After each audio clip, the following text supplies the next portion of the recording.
Bonsoir, merci d'être avec nous sur Journal de guerre.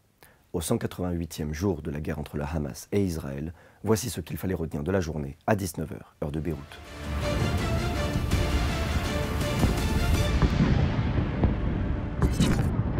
Nous commençons par un récapitulatif de la situation à la frontière libano-israélienne. En ce deuxième jour de la fête du Fitr, marquant la fin du mois sacré de Ramadan, le Liban Sud continue d'être sous tension. Les villages de Vaïra, de Jebaïn et de Ter Alfa ont été la cible jeudi de raids israéliens. Des drones ont par ailleurs survolé à basse altitude l'espace aérien de Tyr et de sa banlieue, ainsi que celui des régions de Nabatiyeh et d'Iklim El Toufa. À Gaza, rappelons tout d'abord que, hier soir, le chef du Hamas palestinien Ismail Haniyeh a annoncé mercredi la mort de 3 de ses fils et de plusieurs de ses petits-enfants dans une frappe israélienne à Gaza, en prévenant que cette attaque ne ferait pas plier son mouvement 6 mois après le début de la guerre. Les combats se poursuivent dans la bande de Gaza. Jeudi, l'armée israélienne a annoncé avoir mené pendant la nuit, je cite, une opération de précision dans le centre de la bande de Gaza, fin de citation. Bilan humain depuis le début de la guerre à 19 h, heure de Beyrouth. Du côté israélien, 1200 morts sont officiellement recensés par l'État hébreu depuis le début du mois de novembre 2023. Un chiffre qui n'a toujours pas évolué, selon les données officielles, malgré des annonces régulières de soldats tués dans les combats. L'armée israélienne a toutefois annoncé la mort de 261 soldats depuis le début de l'offensive terrestre à Gaza.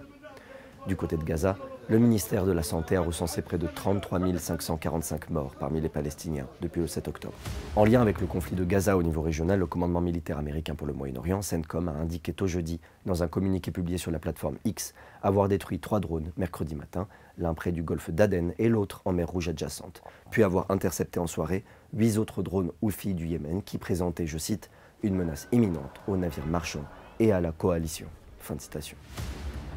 Sur le front diplomatique et humanitaire, les négociations au Caire en vue d'une trêve de 6 semaines sont en point mort. Le Hamas et Israël n'avaient pas encore répondu jeudi au projet de trêve soumis dimanche par les médiateurs.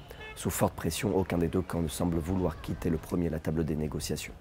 Par ailleurs, 8 organisations dont Amnesty International France ont annoncé jeudi avoir saisi le tribunal administratif de Paris pour exiger, je cite, la suspension des livraisons d'armes de la France à Israël. Fin de citation.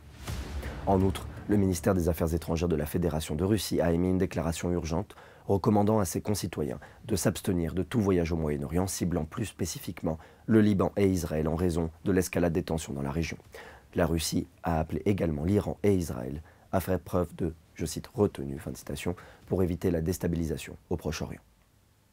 Merci de nous avoir suivis sur Ici Beyrouth. On se retrouve demain pour un autre résumé de la situation. Vous pouvez suivre toute l'actualité concernant cette guerre sur notre site www.icibeyrouth.com sous la rubrique Guerre Israël-Hamas, ainsi que sur tous nos réseaux sociaux.